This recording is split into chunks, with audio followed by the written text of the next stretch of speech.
안녕하세요. 이서희입니다.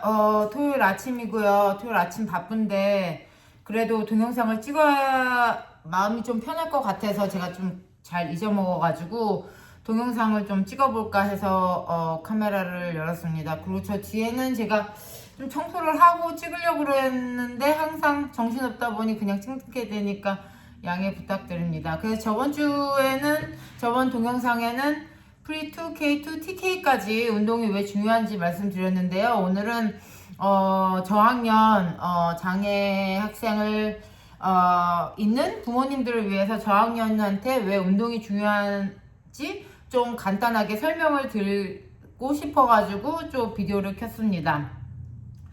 제가 저번에도 말씀드렸지만 고학년보다는 제 생각에는 제 경험에는 저학년이 정말 운동이 중요한 것 같아요. 저학년 때 좀 운동을 넘어서 모든 발달이 좀 디벨롭되고 그거에 맞게 아이들이 좀 가는 경향이 있어서 운동 능력도 그렇고 그 모든 것들이 제가 저학년 부모님한테 저번에도 좀 프로그램을 여러 개 하라 그랬잖아요. 그게 되게 상당히 도움이 되는 것 같아요. 근데 그 프로그램 와중에도 운동이 꼭 껴있었으면 하는 바람에서 베니핏 왜 좋은지를 좀 말씀드리고 싶어가지고 동영상을 켰습니다. 첫 번째로는 프리2K랑 좀 많이 겹치는데요. 저학년 학생들이 그때 발달이 많이 디벨롭 돼요. 많이 이렇게 향상이 되거든요. 그래서 기본적인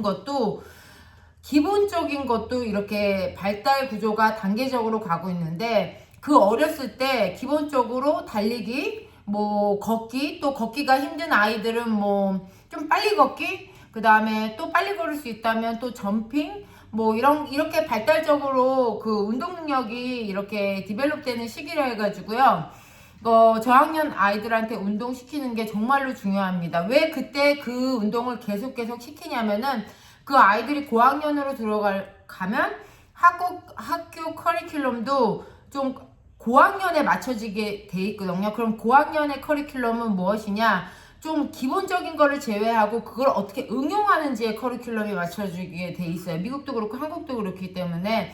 그래서 저학년 때 그 운동 기본 능력이 그 많이 발달이 안 된 우리 학생들은 고학년으로 들어가서 그 고학년 커리큘럼에 같이 참여하기가 힘들게 되는 거죠. 근데 제가 아이들을 오랫동안 많이 경험을 해봤는데요. 분명히 운동 능력이 있거든요. 운동 능력이 있는데 왜 이런 걸 못하지 해서 계속 가르쳐 보면은 아이들이 충분히 할 수 있거든요. 근데 충분히 할 수 있는데 왜 아이들이 고학년 올 때까지 못하지라고 또 퀘스천 마크를 해보면은 아이들이 저학년 때 다른 요소, 뭐 문제 행동이라든지 뭐 그런 거에 대한 뭐라 그러지?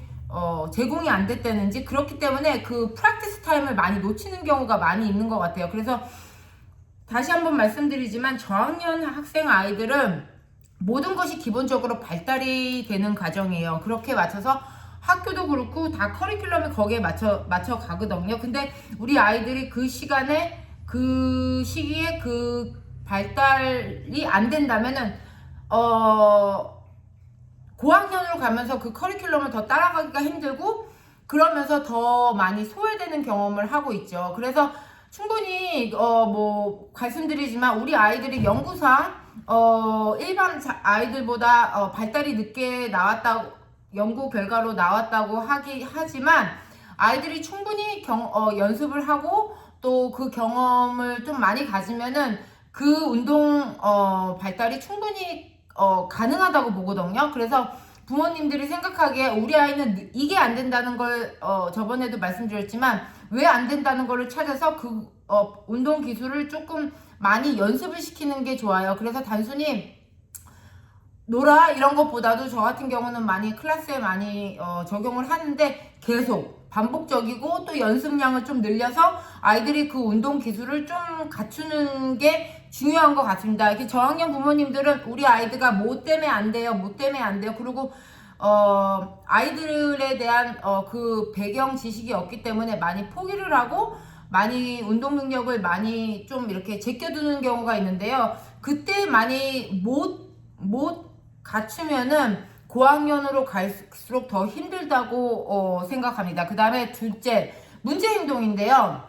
가장 힘든 거죠. 우리 아이들을 가르치는데 문제 행동이 뭐 교사도 그렇고 그다음 부모님도 그렇고 문제 행동을 어떻게 잡나 어떻게 교정을 하나 가장 힘든데, 그것 때문에 부모님들이 가장 힘든데, 운동을 하면은 문제 행동이 좋아진다고 제가 연구자로도 말씀드릴 수가 있고요. 제가 교수자로도 말씀드릴 수가 있습니다.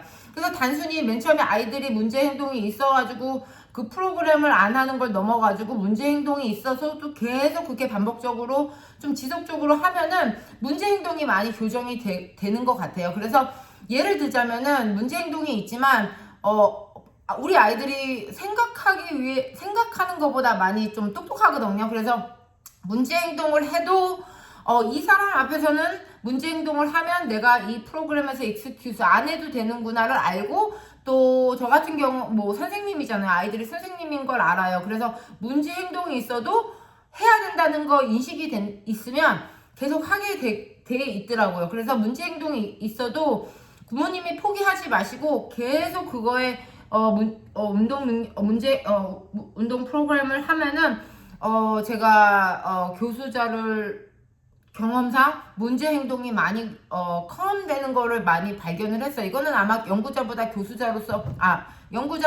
아마 선생님 교직에 있으면서도 많이 좀 배웠거든요. 애들이 좀 강한 운동, 인텐시브한 엑서사이즈를 하고 그걸 장기적으로 하면은 문제 행동이 많이 줄어드는 경우가 많아요. 그래서 저 같은 경우도 많이 경험을 했고, 그거에 대한 신념이 있어서 아이들을 가르칠 때, 스페셜리 저학년을 가르칠 때 좀 반복적으로 좀 인텐시브하게 좀 강한 운동, 그거를 좀 계속적으로 하게 만들어요.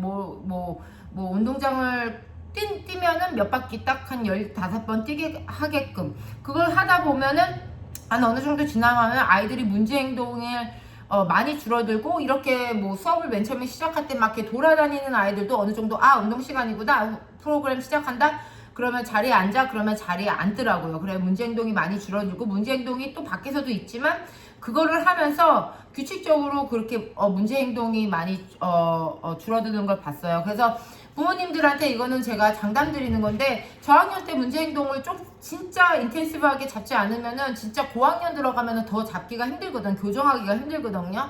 그래서 어릴 때 그 문제 행동이 뭔지, 또 왜 일어나는지, 그럼 그거를 좀 파악을 하고, 또 ABA 뭐 스피치 다양한 걸 시키겠지만 운동 치료도 시켜가지고 애들이 문제 행동을 어떻게 교정할 수 있는지 좀 좋으니까 좀 했으면 좋겠어요. 그래서 분명히 이거는 교수자로서 말씀드릴 수 있는데, 운동을 하면은 문제 행동이 확실히 줄어듭니다. 그 다음에 세 번째로는 정서 안정이 돼요. 그래서 우리 아이들이 앵자이티 있고 뭐 불안하고 많이 울고, 그 다음에 소음에 약하고 많이 센시티브하고, 또 그거에 따라서 뭐 공격성도 보이고 누구를 때리기도 하고 뭐 도망가기도 하고 많은 문제 행동이 있잖아요. 두 번째랑 연결돼서 말씀을 드리는 건데, 운동을 통해서 그 공격성이나 그 불안이나 긴장을 많이 완화할 수가 있어요. 우리 성인들도, 저 같은 경우도 유산소 운동을 일주일에 한 4회 정도 하는 이유는 저 같은 경우도 앵자이티 있고 불안할 수도 있고 있는데, 아이들은 그거를 컨트롤 못 해가지고 이게 바깥으로 나타나는 거거든요. 그래서 운동을 통해서 조금 강하게, 단순히 뭐 걷기 이런 뭐 산책 이런 걸 통해서 좀 운동 프로그램을 이렇게 하면은 아이들이 많이 컴해질 수 있는 거를 많이 경험을 하실 거예요. 그거를 경험을 하면은 아이들의 공격성이나 뭐 충동성이나 이런 것도 상당히 줄어들거든요.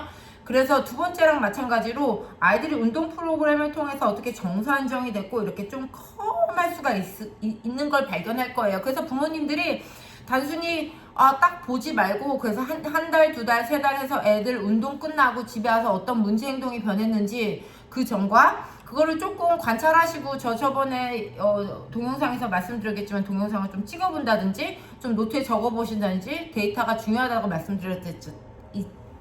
강조했는데, 그렇게 정서 안정이 되는 걸 저도 많이 목격했고 제 스태프도 저한테 많이 얘기를 해주는 거기 때문에, 좀 이렇게 저학년 부모님들은 정서 안정이나 뭐 공격성이나 충동성이나 뭐 이런 거에 대해서 아마 대부분 힘들어 하실 거예요. 그래서 저도 부모님들이랑 오랜 시간 뭐 인터뷰도 하고 같이 일을 하는데 우리 아이들이 뭐 공격성, 말을 안 들어요, 도망 다녀요, 뭐 이런 게 너무 많아요. 근데 좀 결과적으로 지금 문제 행동을 보지 마시고 그 프로그램을 시키면서 아이들이 어떻게 좋아지는지를 조금 관찰하시고, 저는 100% 제가 말씀드리는 거는 그 효과는 정서 안정이 되는 건 저는 많이 발견했어요. 우리 학생 직접. 그렇기 때문에 공격성과 충동성이 많이 줄어든다고 제가 확실히 얘기를 할 수가 있는 거예요. 그래서 이게 아이들이 연구에도 그렇고 이 저학년에 나타나는 문제 행동하고 또 고학년에 나타나는 문제 행동하고 또 성인기에 나타나는 행동이 많이 달라요. 근데 제가 왜 저학년 시기에 부모님들이 운동 프로그램을 떠나서 문제 행동을 많이 교정하라고 교정해야 하는데 중점을 뒀으면 좋겠는 게, 이게 나이가 이게 고학년으로 갈수록 그 문제 행동을 교정하는 게 교사 입장으로도 더 힘들고 또 부모님 입장으로도 더 힘들어요. 그래서 아이들이 어릴 때 빨리 그 문제 행동을 교정하기를 바라며 운동 프로그램이 하나의 솔루션이라고 말씀드리고 싶습니다. 그 다음에 네 번째로는 자기조절 능력인데요. 우리 아이들이 자기조절 능력을 하기가 힘들잖아요.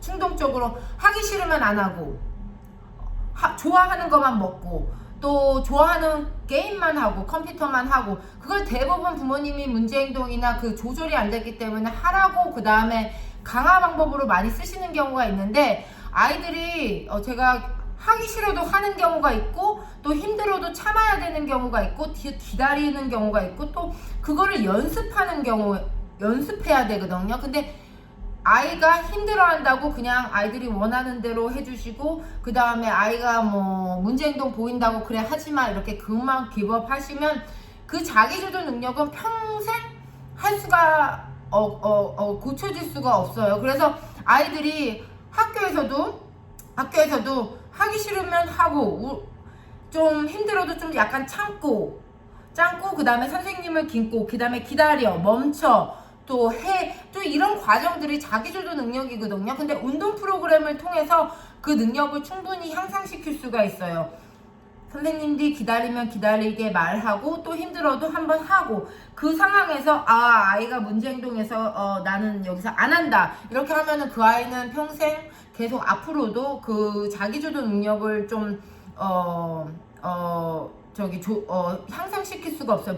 제가 뭐 아이들을 많이 가르치는데 정말 뭐라 그러지 한국말로 정말 기능이 좋고 좀 조금만 하면은 인클루시브 통합교육에 들어갈 수 있는 학생들도 많이 우리가 스페셜 에듀케이션 클래스로 보내주는 걸 저도 많이 경험을 했고 왜 그 안에서 다른 아이들과 왜 함께 교육을 못 받는 이유가 자기조절 능력이거든요. 왜 우리 아이들은 내가 하고 싶은 것만 하고 아니면은 문제 행동을 일으키고 거기에 따라서 나는 안 할 수 있다는 거를 아이들도 인식을 하고 있기 때문에 부모님들이 그거를 인지를 하시고 하기 싫어도 한번 해보고 조금 그 다음에 힘들어도 한 번 더 연습을 하고 기다려도 참는 연습을 하는 게 중요합니다. 그게 운동 프로그램을 통해서 향상이 돼요. 그 다음에 다섯 번째로는 사회성인데 부모님들이 이미 테라피 무슨 프로그램 많이 하셨을 건데 사회성을 기른 누군가와 같이 듣고 누군가와 같이 나누고 누군가와 함께 프로그램을 참여하고 이게 운동 프로그램밖에 없거든요. 그래서 누군가와 같이 프로그램을 하면서 그 아이들의 행동을 배우고 그 아이들이 하기 전에 자기 순서를 기다리고 그 다음에 다른 아이들과 함께 같이 하는 프로그램을 사회성 발달이 저학년 아이들한테 가장 중요한데요. 대부분 아이들이 우리들도 그렇잖아요. 그렇게 다른 사람의 좋은 행동을 있으면 카피하고 싶고 배우고 싶고 이게 사회성인데 우리 아이들이 저학년 때 그걸 많이 흡수를 해요. 그래서 조금 더 문제 행동이 있거나 자기가 있으면 조금 더 위에 있는 아이들 좀 마일드한 아이들이랑 이렇게 같이 운동 프로그램을 시키면은 그 아이들의 좋은 문제 행동을 이렇게 카피하고 이미테이트하고 이거를 단계적으로 연습을 하면 그 아이들이 나중에 통합교육 들어가서도 일반 아이들과 같이 함께 프로그램을 돌릴 수 있고 수업을 받을 수 있는데 그 사회성이 전혀 없는 상황에서 아이들과 어떻게 뭐 상호작용을 할 수 없으면 이게 통합교육도 그렇고 또 다른 아이들과 프로그램을 같이 하는데 많이 앞으로도 고학년으로 올라갈수록 또 힘들기 때문에 부모님들이 운동 프로그램을 통해서 사회성을 기른다는 것을 조금 인지했으면 좋겠습니다. 그 다음에 6번째로인데 규칙이나 설명을 경험하고 배우는 시기예요. 그 아이들이 뭐 앉아, 기다려, 그 다음에 선생님 말 들어, 그 다음에 조용히 하고 선생님 말에 인스트럭션을 듣고 그 다음에 선생님이 하라는 거에 그 반응하는 시기를 저학년 때 급속도로 배우는 시기인데 그게 운동 프로그램을 통해서 많이 배울 수 있다는 거죠. 그래서 운동 프로그램을 할 때 우리는 오픈 스페이스에서 많이 프로그램을 하니까 기다려, 앉아, 그 다음에 너 차례니까 이렇게 지시를 우선 선생님이 내리잖아요. 그래서 그 규칙을 설명을 듣고 또 그거에 대해서 이행을 하는 것을 아이들이 많이 운동 프로그램을 통해서 많이 배울 수 있습니다. 그래서 제가 저학년 부모님들한테 제가 개인적으로도 아면은 운동 프로그램 꼭 시키세요. 가장 중요한 겁니다. 뭐 스피치도 하기 위한 부모님이 너무 당황스러운 시기니까 많이 힘들어 하시는데 저학년 부모님한테 왜 운동 프로그램이 중요한지 정말 중요하거든요. 그 다음에 그것을 통해서 어떤 베니핏이 있는지 그렇게 제가 말씀을 드렸습니다. 그래서 뭐 다시 설명을 해보자면은 요약을 해보자면은 그 시기, 저학년 시기는 그 발달의 구조가 형성이 되는 시기예요. 그것을 익히는 시기이기 때문에 아이들이 그 시기를 놓치면은 고학년으로 가면은 그것을 다시 배우는데 더 힘들다는 것을 말씀드리고 싶습니다. 그 다음에 문제 행동이 운동 프로그램에서 상당히 좋아지는 것을 저는 많이 봤고 또 연구를 통해서도 많이 나오니까 운동 프로그램을 통해서 문제 행동이 때문에 힘들어 하시는 부모님들이 운동 프로그램을 좀 한번 생각했었으면 좋겠고 그 다음에 정서 안정, 신경계 조절 많이 운동을 통해서 컴해질 수 있고 또 자기 조절 능력 그 다음에 5번째는 사회성 그 다음에 마지막으로는 그 아이들이 그 공간에서 규칙 그 다음에 자기의 리스판서빌 자기의 룰을 배울 수 있는 프로그램이기 때문에 좀 운동 프로그램을 좀 한번 시켰으면 좋겠습니다. 제가 이렇게 막 말이 조금 어눌하죠. 이렇게 제가 막 가끔은 한국말 잘 하는데 단어가 생각이 안 나서 이렇게 제가 말이 좀 어버벅할 때가 있는데 좀 그거를 이해해 주셨으면 좋겠습니다. 그래서 제가 아이들을 20년 가르치면서 경험에 의해서 아마 더 얘기를 드리고 싶은데 저학년 아이들한테 정말 운동 프로그램이 중요해요. 그래서 단순히 뭐 테라피 이런 것보다도 단순히 단기적으로 결과를 원하시는 부모님이어서 우리 애가 이거를 좋아지는 것 떠나서 이거를 통해서 여러 가지를 얻을 수 있다는 것을 좀 생각하셔서 부모님들이 좀 운동 프로그램을 좀 아이들한테 우리 장애 아이들한테 좀 했으면 좋겠어요. 그래서 이거는 제가 확실히 장담을 드리는데 그 프로그램에서 아이들이 정말 좋아지거든요. 그래서 하시면 좋겠고 그리고 제가 왜 고학년 부모님보다 저학년 부모님들한테 왜 이렇게 강조하는 게 힘든 게 충분히 저는 알거든요. 그래서 그 왜 힘든 건지도 알고 그래서 그거를 어떻게 교정을 하고 어떻게 나아질 수 있는가 제가 많이 생각도 하고 또 연습도 하고 또 많이 보기도 했기 때문에 부모님들이 운동 프로그램을 좀 시켰으면 좋겠습니다. 제가 말이 좀 빨랐죠. 그래서 좀 이해하기가 힘들 수도 있다고 생각을 하는데 제가 가끔 영어도 하고 한국말도 해서 이렇게 좀 단어가 많이 생각이 안 나요. 그래도 오늘은 좀 저학년 부모님들한테 왜 운동 프로그램이 중요한지에 대해서 이렇게 좀 서머라이즈 했습니다. 여기 미국은 주말이고 좀 롱 할리데이거든요. 그래서 좀 한국에 있는 부모님들도 그 다음에 미국에 있는 부모님들도 뭐 어느 나라에 있는 부모님들도 힘내셔서 일찍 포기하지 마시고 아이들한테 운동 프로그램을 꼭 시켜봤으면 좋겠습니다. 감사합니다.